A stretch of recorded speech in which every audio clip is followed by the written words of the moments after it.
Pemahaman sebagai capaian pembelajaran Understanding by Design. Mata kuliah perancang dan pengembangan kurikulum.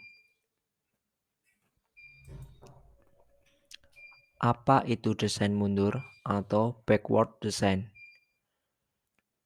Bagaimanapun juga, sebagai perancang pembelajaran, kita harus juga memahami metode perancangan yang kita gunakan. Salah satu metode perancangan pembelajaran yang efektif adalah perancangan mundur atau backward design.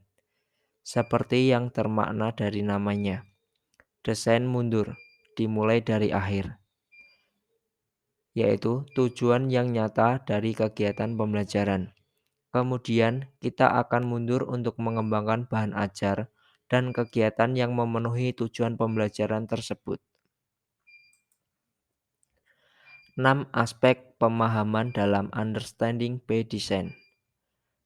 Yang pertama, peserta didik mampu menjelaskan. Yang kedua, peserta didik dapat berempati. Yang ketiga, peserta didik dapat memiliki perspektif. Yang keempat, peserta didik dapat menerapkan. Yang kelima, peserta didik dapat menafsirkan. Dan yang keenam, peserta didik memiliki pengetahuan diri.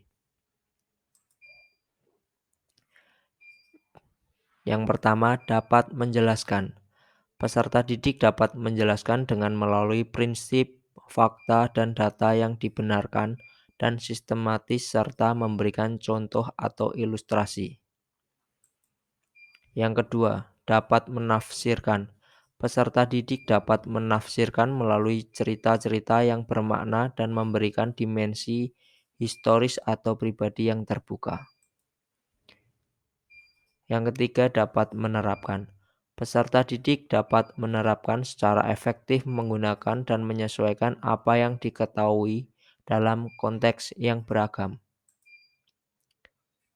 Kemudian dapat memiliki perspektif. Peserta didik dapat memiliki refleksi apabila dapat melihat dan mendengar dari berbagai sudut pandang.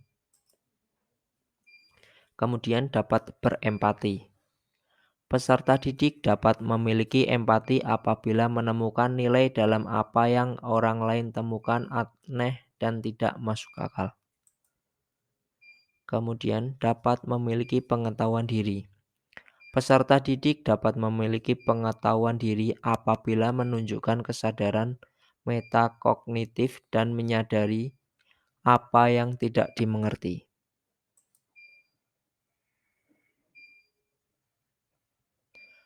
Pendapat kami kepada kelompok 1 tentang dapat menjelaskan. Peserta didik dikatakan telah memahami suatu masalah belajar apabila peserta didik dapat menjelaskan melalui generalisasi atau prinsip, memberikan contoh fenomena, fakta, dan data secara sistematis serta dapat membuat atau memberikan contoh atau ilustrasi. Kemudian untuk link artikelnya tertera pada tampilan. Dapat menjelaskan. Peserta didik mampu mendeskripsikan suatu ide dengan kata-kata sendiri, membangun hubungan antar topik dan mendemonstrasikan hasil kerja, menjelaskan alasan, cara, dan prosedur dan menjelaskan suatu teori menggunakan data. Pendapat kelompok saya dan artikel yang saya temukan sejauh ini masih dalam konsep yang sama. Perbedaan hanya dalam penggunaan kata dalam kelompok yang menggunakan istilah yang berbeda namun artinya sama.